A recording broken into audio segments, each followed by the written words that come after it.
What's up, everyone? We are here on the eve of all of these new buffs and nerfs that CG has brought around for their new envisioned meta.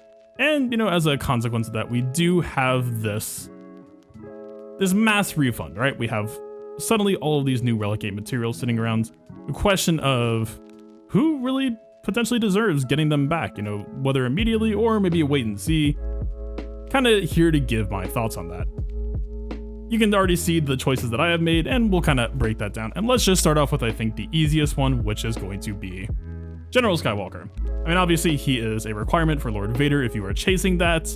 But on top of that, I think Gas is a no-brainer just because of his potential upcoming position in the meta.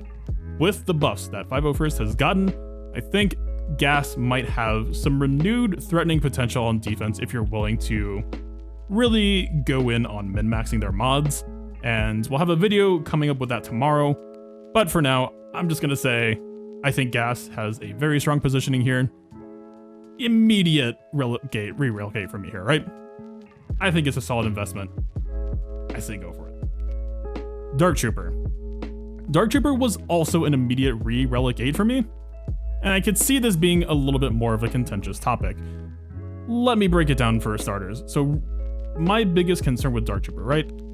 Let's just assume that Imp Troopers can't beat GL anymore. I do still think that they might have some potential to do so, but let's just assume, right? So Dark Trooper's main purpose isn't really Gas. It's a pretty awful matchup considering how many buffs they make. It's usually going to be punching out Darth Revan. If you, let's say, leave Dark Trooper at Relic 5 or maybe even Relic 7, and you fight a DR team that has an excellent Sith Empire Trooper, you could find yourself in a position where Imp Troopers as a counter to Darth Revan, it might not work. You might just lose. If you can't punch through that brick wall in time, you're in trouble. And so, like, is Dark Trooper on potentially lower stakes than before? Sure. But that doesn't necessarily mean that the targets are any easier to kill. Now, of course, it depends on what type of teams you usually run into, how good the DR teams usually are. There are some other plans that I have for DR modding that will kind of touch along these lines in another video we've got coming soon. But for now, this is kind of my concern.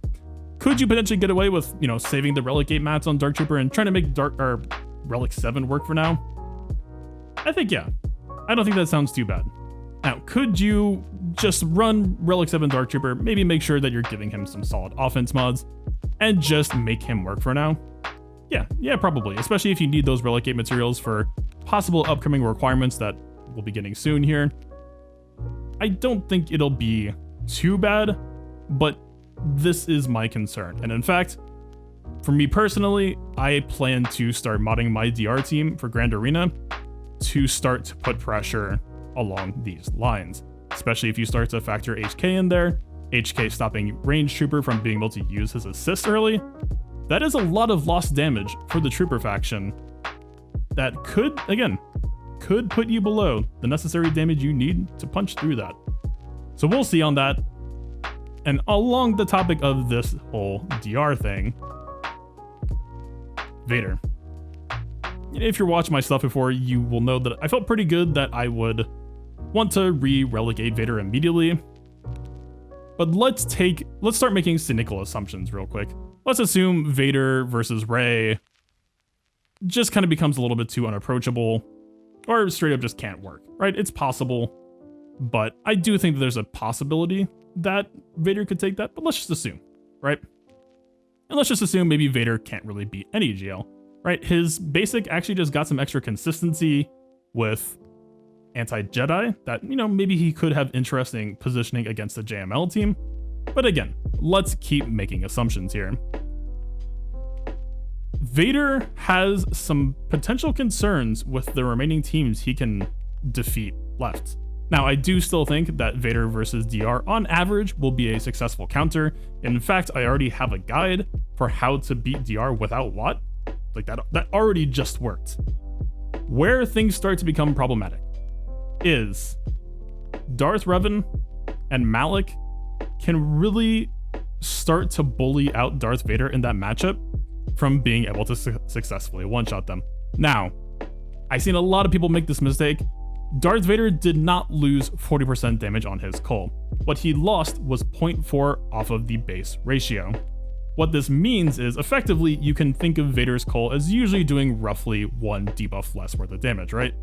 It's, one debuff is 50% instead of 40%, but that's roughly ballpark for purposes of trying to keep it simple. That's kind of where he's at, it's a little bit less than missing 1 debuff.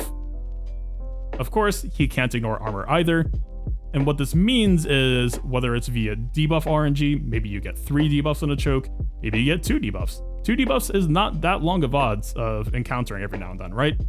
And if you get 2 debuffs on the DR, and DR is, let's say, equal Relic to Vader, or even like a Relic 7 DR and a Relic 8 Vader, and the DR has solid health, some solid defense, that Vader Cull is probably not going to be able to kill DR successfully. The margin was already pretty thin. Like a super tanky DR could not price out Vader as he existed.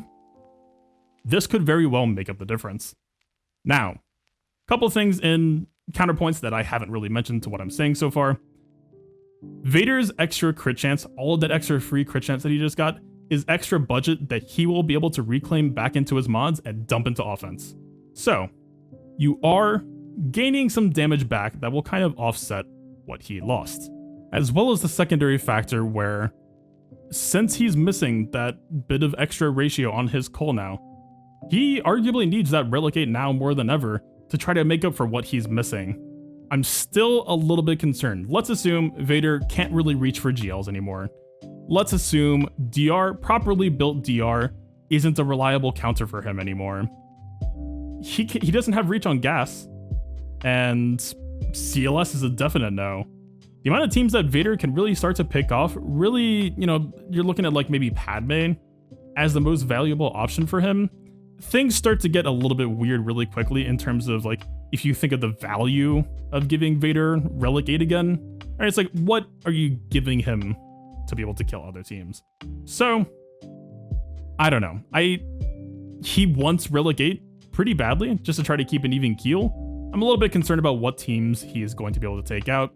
And again, we're coming up on possible requirements soon. If you happen to need this Relic 8 badly somewhere else, I think I'm pretty strongly taking the wait and see approach here. I myself will very likely end up taking this Relic 8 just for testing purposes. But if you see me take the Relic 8, don't necessarily take that as implied recommendation that you should do it too. Definitely, let's see where the testing lands. And even you might see that Vader is still fine against DR. I would still be wary of that. We need to specifically test tanky DR, tanky Malik. I'm concerned for Vader. So, that aside, let's talk about the last one, the Wildcard. Should you give Jedi Knight Luke Relic 8? I don't know.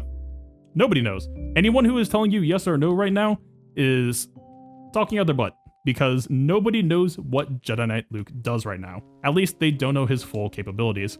CG has said, Jedi Knight Luke's basic will do true damage. They didn't say how much. They didn't say it's going to be a relatively flat value. Are we talking like an ARC Trooper basic? Are we talking about much higher? We just don't know. So I would not be surprised if it ends up sounding good, but at least until we can see maybe at least the kit math of how much we're potentially looking at here, it's very, very difficult to know where or how JKL is going to matter. Does it scale with his offense, or is it flat? I think most of the time it's scaled with offense in the past. I don't really expect it to be flat, but again, this is all up in the air. I guess the answer ultimately is just wait and see, but just be wary of people willingly telling you to do this. Obviously, we have like one more TW lock between now and then, and a GAC lock as well, and it will hurt to kind of miss out on JKL for those, depending on your strategies. But yeah, we just don't know. JKL lead as like a defensive team, it's not that great. It's got some very, very easy solutions to it, and maybe it could take a more interesting position in the new meta, depending on how things land. But I don't think I see that happening for him. As much as I would like to believe that it could be true, I just don't think the value proposition is there yet, and we just need to see what CG has in mind for him.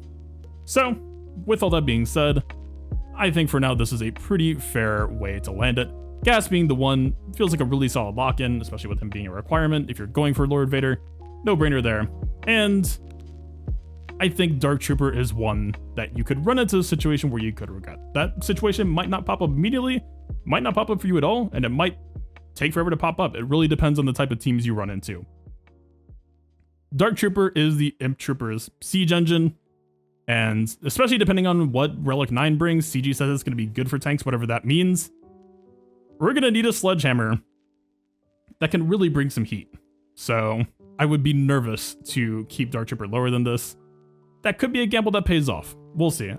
Whatever you're going to give Relic 8 to instead, I hope it is equally as important, if not more.